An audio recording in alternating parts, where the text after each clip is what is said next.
Tomorrow I die. Tomorrow, before the sun sets, I will be freed from this body, and perhaps then I can find peace. But first, I must tell this story. You will think me mad. Let them think it. I only tell what I saw, what I lived. Perhaps someday, someone calmer, more logical than I, will find an explanation for these events that I cannot see. From childhood, I loved animals. I was a tender-hearted, affectionate child. My friends mocked me for it. But I didn't care.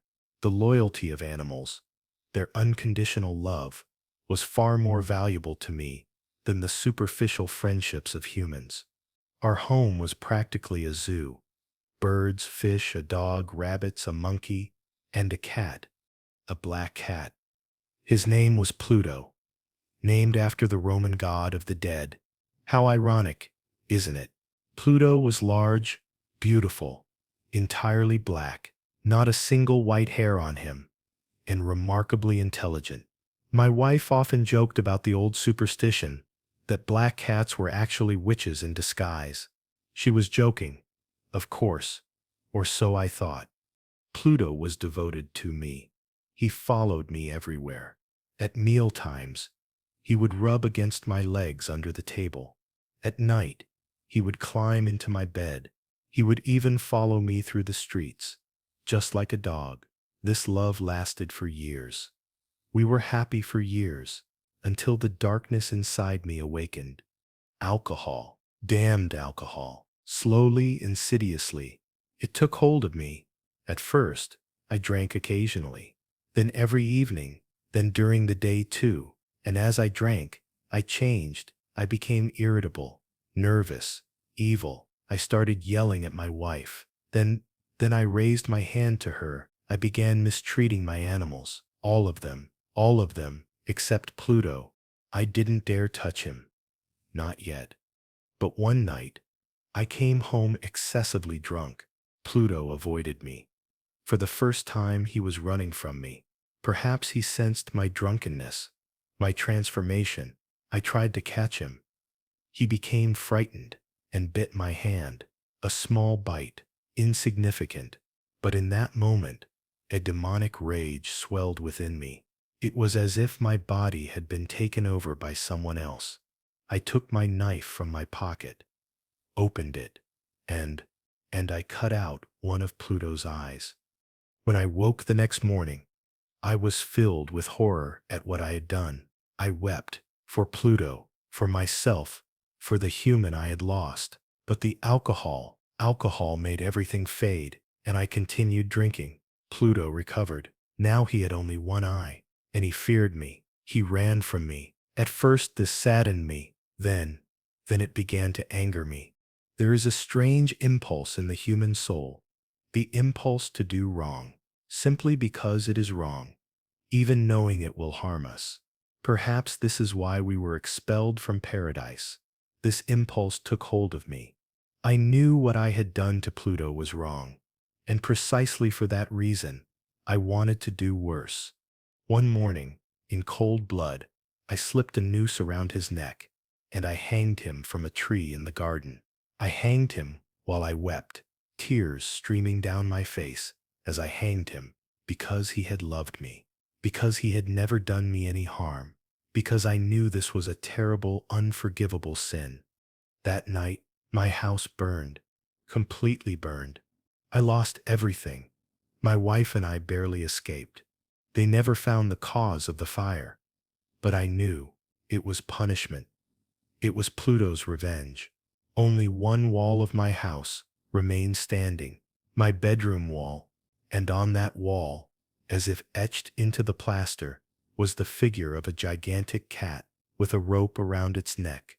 The neighbors came to look.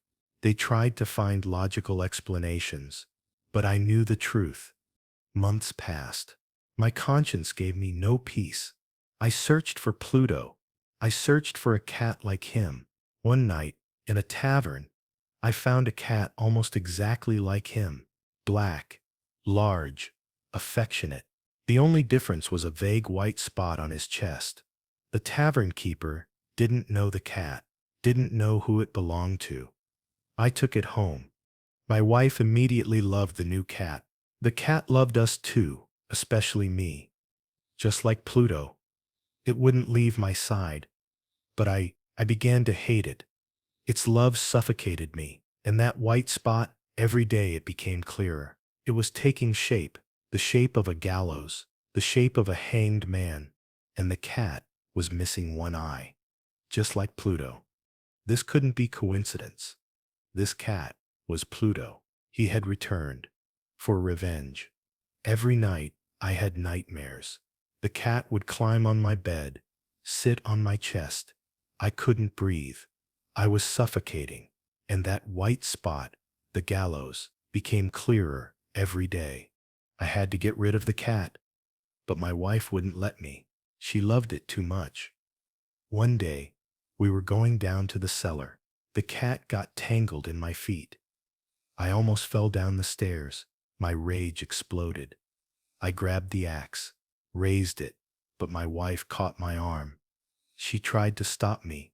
In that moment, a demonic fury seized me. I brought the axe down on my wife's head. She died with a single blow. I didn't know what to do. I had to hide the body. I looked at the cellar wall. It was an old house. The walls were thick, damp. I removed the bricks from the wall. I placed the body upright in the cavity. Then I replaced the bricks. Plastered, painted. It was perfect. No trace. No one could tell. The cat had disappeared. I was finally free of it. That night, for the first time in years, I slept peacefully. 3 days passed. The police came. They were looking for my wife. They searched the house, found nothing. We went down to the cellar. I was calm and confident. "Look," I said, "how solidly this house is built." I tapped the wall with my cane, right where I had hidden the body. At that moment, my God, at that moment, a sound came from inside the wall. First like a moan, then a scream, a horrible, ear-piercing, otherworldly scream. The police stopped. They looked at each other. They tore down the wall. And there, on top of the already decomposing corpse's head, with its red mouth open, its single eye gleaming, sat the cat. I had walled it up too, walled it up alive. And now I will be buried too. Tomorrow on the gallows, just like Pluto, just like the white mark on its chest. Isn't this justice? An eye for an eye, a life for a life. But that scream is still in my ears. And tomorrow I will scream too, forever. Let me tell you something about guilt.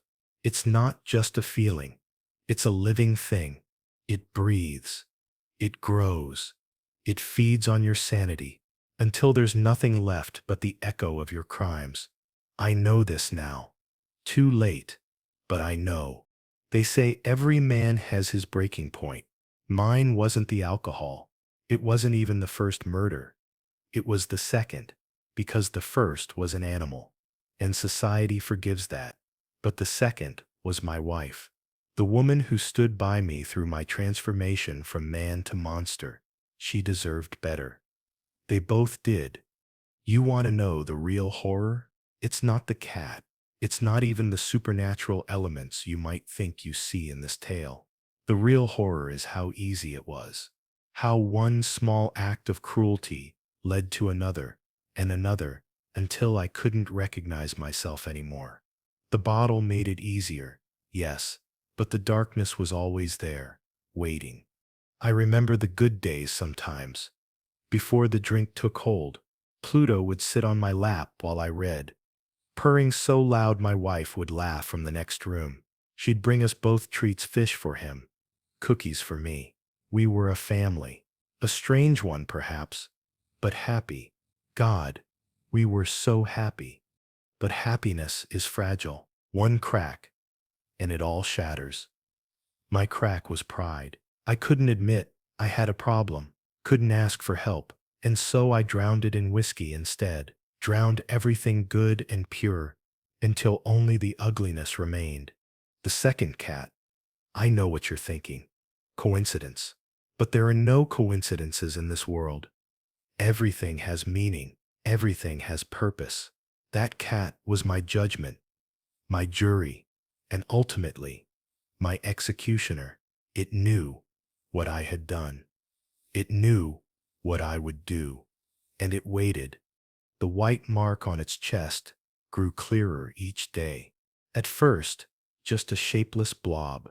Then gradually, horrifyingly, it took the shape of the gallows, the exact instrument of my coming doom. How's that for prophecy? The cat wore my fate on its chest like a badge of honor. My wife never saw it. The mark, I mean. She'd pet the cat and coo over it, completely blind to the symbol of death it carried. Sometimes I wonder if she could have seen it. Would things have been different? Would she have lived? But that's the curse of hindsight. All the what ifs in the world won't bring her back. The cellar still haunts me. Even here, in this cell, I can smell it.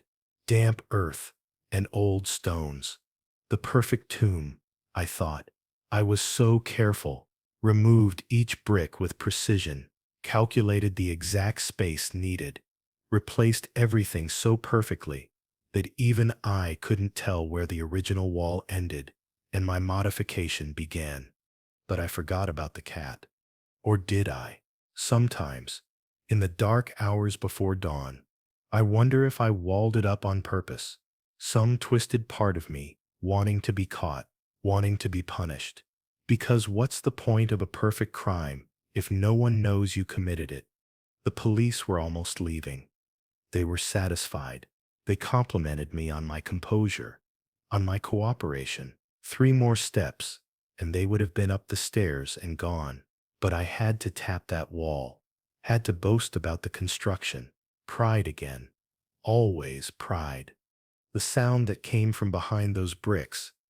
I've tried to describe it as a scream, but that doesn't do it justice. It was the sound of justice itself. Raw, terrible, undeniable justice. The cat had waited 3 days in the dark with the corpse, 3 days of patience, 3 days of planning its revelation.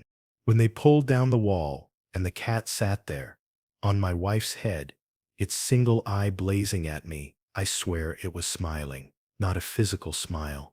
Cats don't smile, but there was satisfaction in that eye. Vengeance completed, mission accomplished. Tomorrow, they'll put the rope around my neck. The same kind of rope I used on Pluto. There's poetry in that, isn't there? The tool of my first sin becomes the instrument of my punishment. Full circle, perfect symmetry. I've had time to think. In this cell. Too much time. And I've come to understand something.